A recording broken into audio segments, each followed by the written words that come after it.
Բարև թարմացված նորություններով եթերում հորիզոնն է, մարտի 12-ն է, չորեքշաբթի։ Եվրոպական խորհրդարանն այսօր կքննարկի Բաքվում ապօրինաբար պահվող հայ գերիների հարցը։ Քննարկումը տեղի կունենա Ադրբեջանի կողմից հայ պատանների, այդ թվում Լեռնային Ղարաբաղի բարձրագույն քաղաքական ներկայացուցիչների անօրինական ձերբակալություններն ու կեղծ դատավարությունները խորագրի ներքո։ Այս հարցով նաև հրատապ բանաձև է պատրաստվել, որը քվեարկության կդրվի մարտի 13-ին։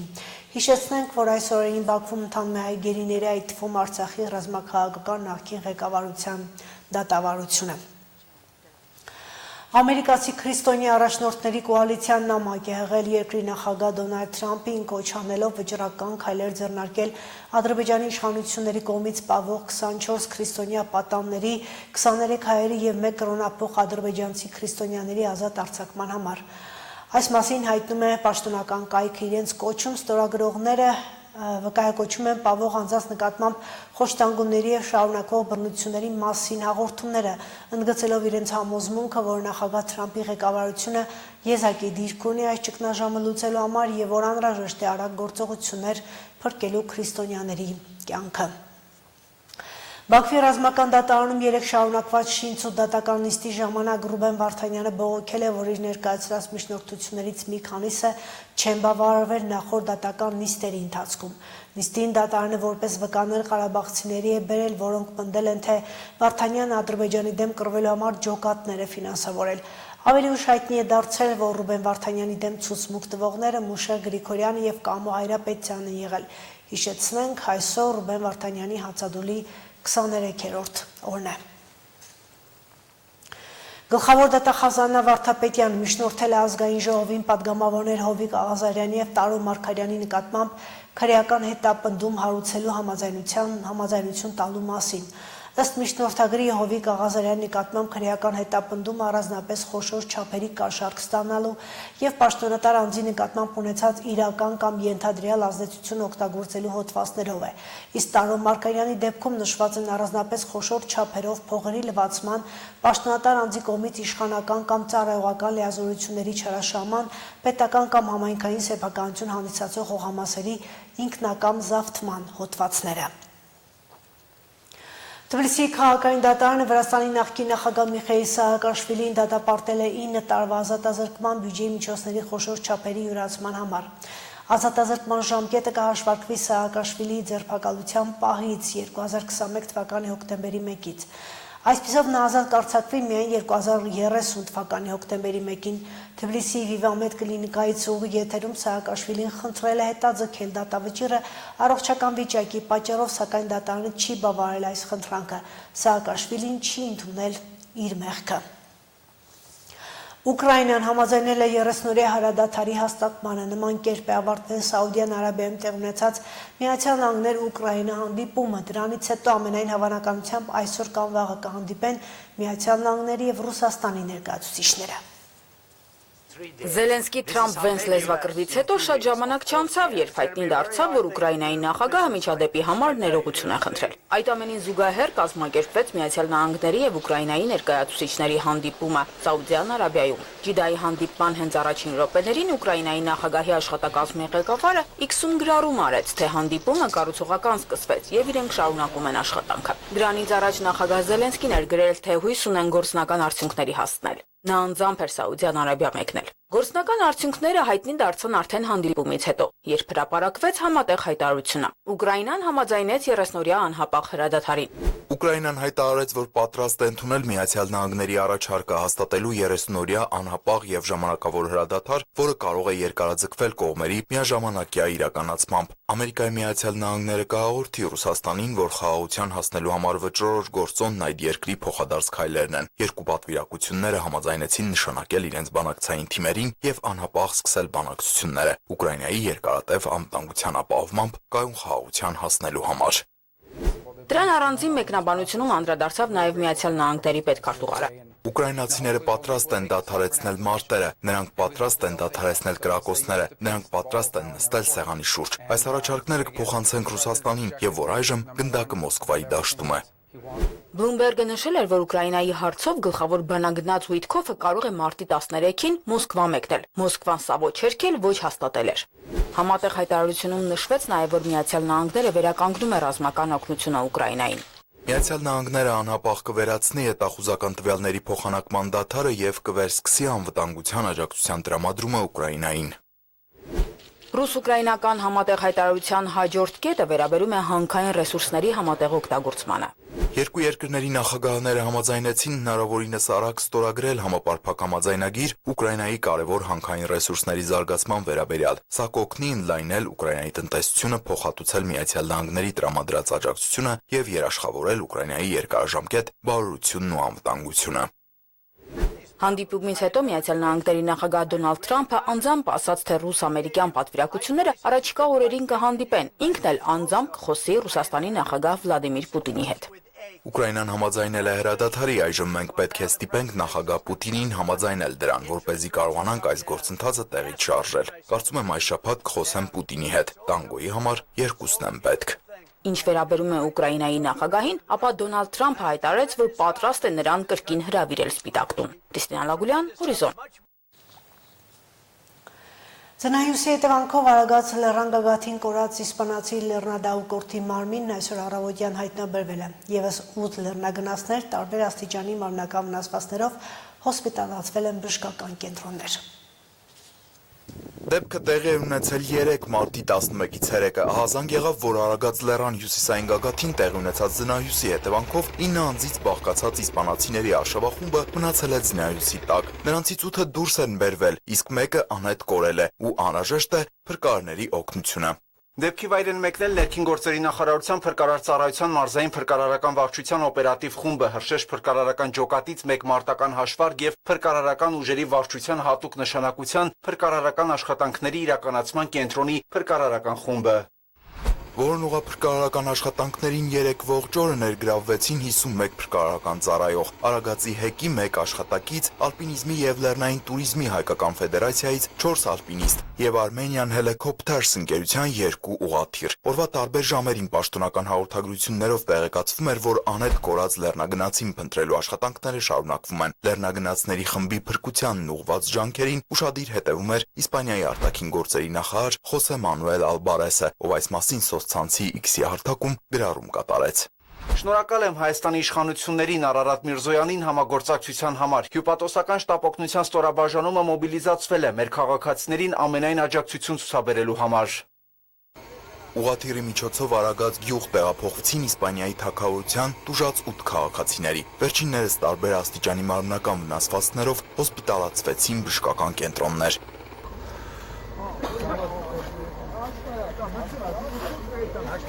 Իսպանացի լեռնագնացները Հայաստան էին եկել դահուկներով սահելու, այս եւ օրվա վատ հիշողությունների մասին արդեն հիվանդանոցում պատմեց տուժողներից մեկը։ Մենք հասնում ենք Գագաթ, երբ ձնահյուս սկսվեց, այդ ողջ ձյունը լցվեց մեզ վրա եւ մոտ 400 մետր ձնահյուսի մեջ գլորվել ենք։ Չգիտեմ ինչ ասել, ուզում եմ միայն շնորհակալությունս հայտնել մեզ փրկելու համար։ Այսօր վատ օր էր մեզ համար։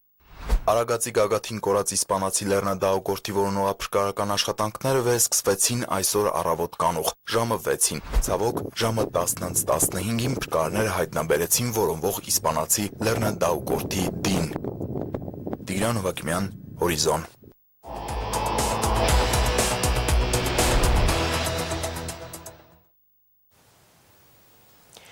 Հայաստանի աշխատավարական սոցիալիստական կուսակցությունը Գյումրիի ընտրությունների մասնակցում է ավագանու 32 հոգանոց ցուցակով, իսկ ցուցակը գլխավորում է երգիչ Արտյոմ Թումանյանը, բայց ոչ որպես կուսակցության անդամ։ Այսօր հրավիրած մամուլի ասելություն տեխնացու եւ քաղաքական ուժի ղեկավարը խոսել են առաջադրման քաղաքական ընտրապայքար մտնելու պատճառներից։ Մինչ այդ, որպես քաղաքացիական պայմանագիր կուսակցության համակիր քաղաքապետի պաշտոնակատարի նշանակման պրայմերիզի մասնակցելու հայտ ներկայացրած անձ Արտյոմ Թումանյանն այժմ հաս կուսակցության ցուցակով է գնում ընտրապայքար, ես նրա որպես Կարեն Դեմիրճյանի գաղափարախոսության կրող։ Նահերքում այն խոսակցությունները, թե ինքը քաղաքական ուժի կամ անձերից մեկի դրածոն է եւ վստահեցնում է, որ որևէ կուսակցության կամ դաշինքի միանալու հավակնություններ չունի, որը եւ հաստատեց կուսակցության նախագահ Մովսես Շահվերդյանը։ Իսկ քաղաքական ուժին եւ մասնավորապես տեխնացուին սատարող ազգային ժողովի падգամավոր Հովիկ Աղազարյանը, ով եւս ներկա էր ասուլիսին, նշեց, թե ընտրապայքարում եղած բոլոր քաղաքական ուժերի մեջ իր համար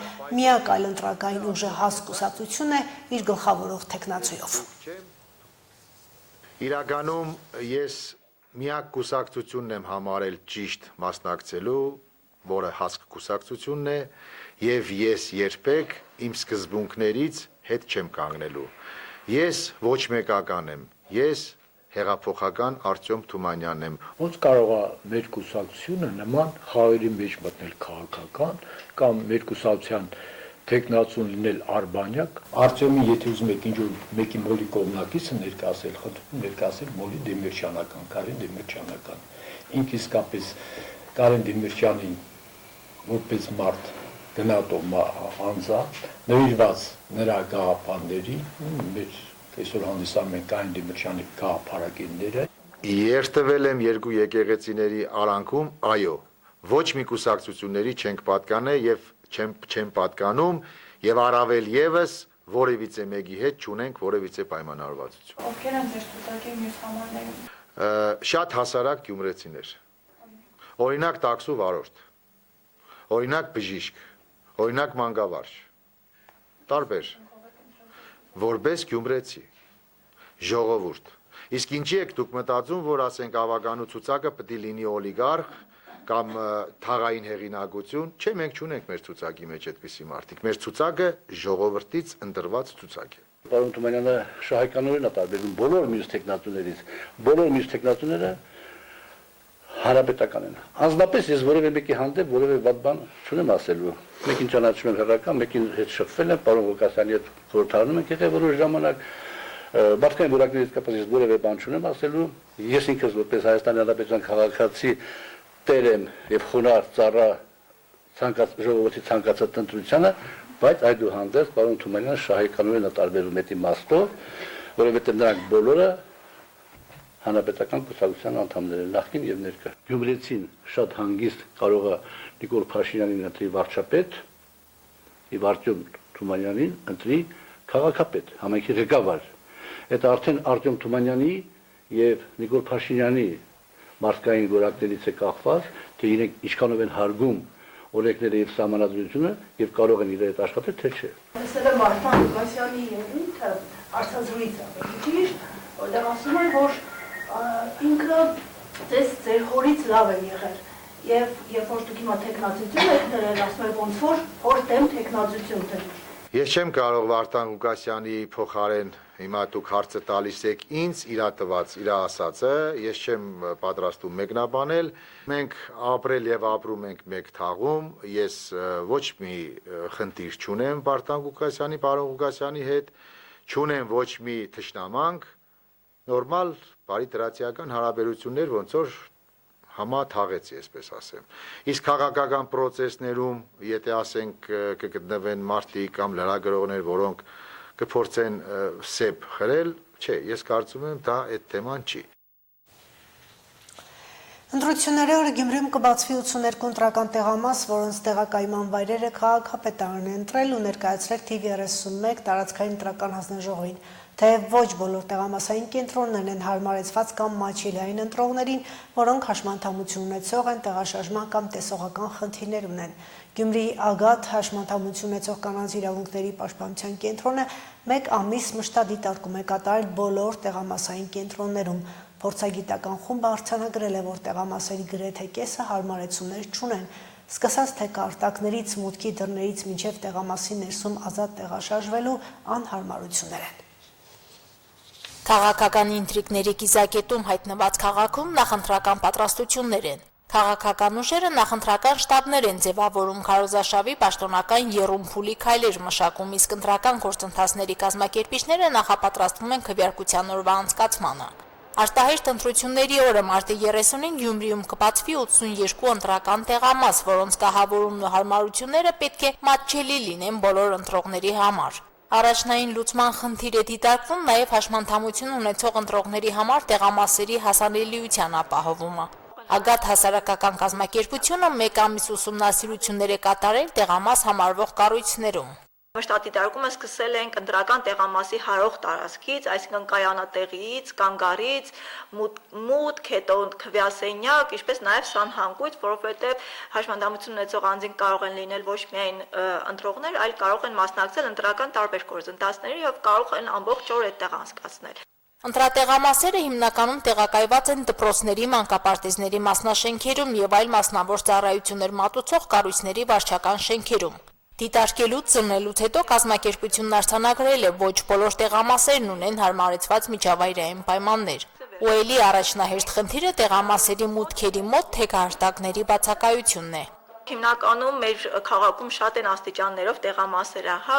գրեթե բոլոր ընտրական տեղամասերի մոտ 71-ի մոտ եղել են աստիճաններ, որոնցից ընդամենը 40-ի կողքին են եղել թեքահարտակներ, ինչը պարզ է, որ արդեն իսկ դժվարացնում է մուտքը դեպի ընտրական տեղամաս, այսինքն պետք է պարտադիր, երբ որ թեքահարտակներ են կառուցվում, լինեն չափանիշներին համապատասխան, որպեսզի հաշմանդամություն ունեցող անձը, սայլակից օգտվող անձը ինքնուրույն կարողանա մինչև վերջ մուտք գործել տվյալ տեղամաս։ Եղած թեքահարտակներից էլ ոչ բոլորն են հարմար դիրքում։ Անհարմար թեքությունը հաղթահարելուց հետո էլ մուտքերի նեղ դռները, ազատ տեղաշարժվելու անհնարինությունն են խնդիրներ ստեղծում։ Եղել են դեպքեր, երբ որ եղել է թեքահարտակ, շատ լավ, մատչելի թեքահարտակ, սակայն դուռը չի բավարարել մատչելիության չափանիշներին։ Եղել է բարձր շեմք կամ եղել է նեղ դուռ, այսինքն կրկին մարդը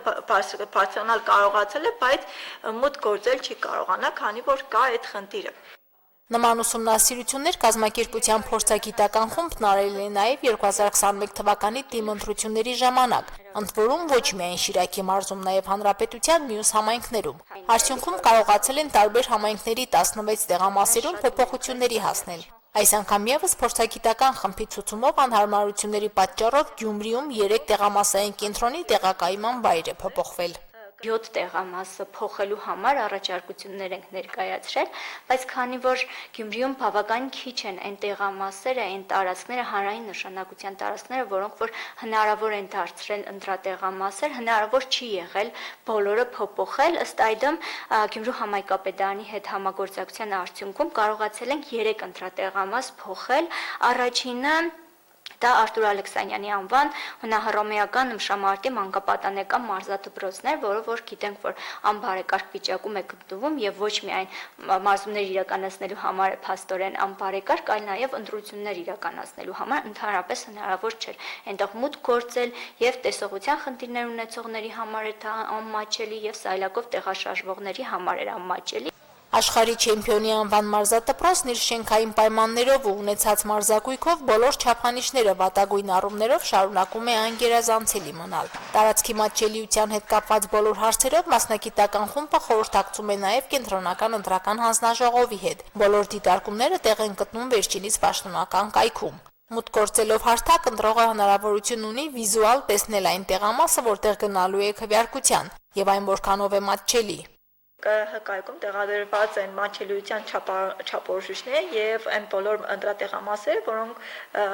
որոնք ներկայացված է թե ունեն թե չունեն մատչելիություն, սկսած կանգառ, կայանատեղի, մուտք, ընտրական սենյակ եւ սանհանգույց։ Նաեւ օրենքով սահմանվում է, որ ըստ այդմ ինքը 2 շաբաթ առաջ կարող է թիմում ներկայացնել ոստիկանություն եւ փոխել իր ընտրատեղամասը։ Այսինքն ընտրել այն տեղամասը, որը ավելի մատչելի է եւ ինքը կարողանա մուտք գործել եւ առանց խոչընդոտների տվյալ ընտրատեղամասում ընտրություն իրականացնել։ Գյումրիի 82 տեղամասերից ըստ դիտարկումների մատչելի մուտք ունեն ընդամենը 24-ը, մասամբ մատչելի են 21-ը։ Այսինքն տեղամասերի մոտ կեսը խնդիրներ է ստեղծում, խանգարում է հաշմանդամություն ունեցող կամ հենաշարժողական ժամանակավոր վնասվածք ստացած ընտրողներին մասնակցել քվեարկությանը։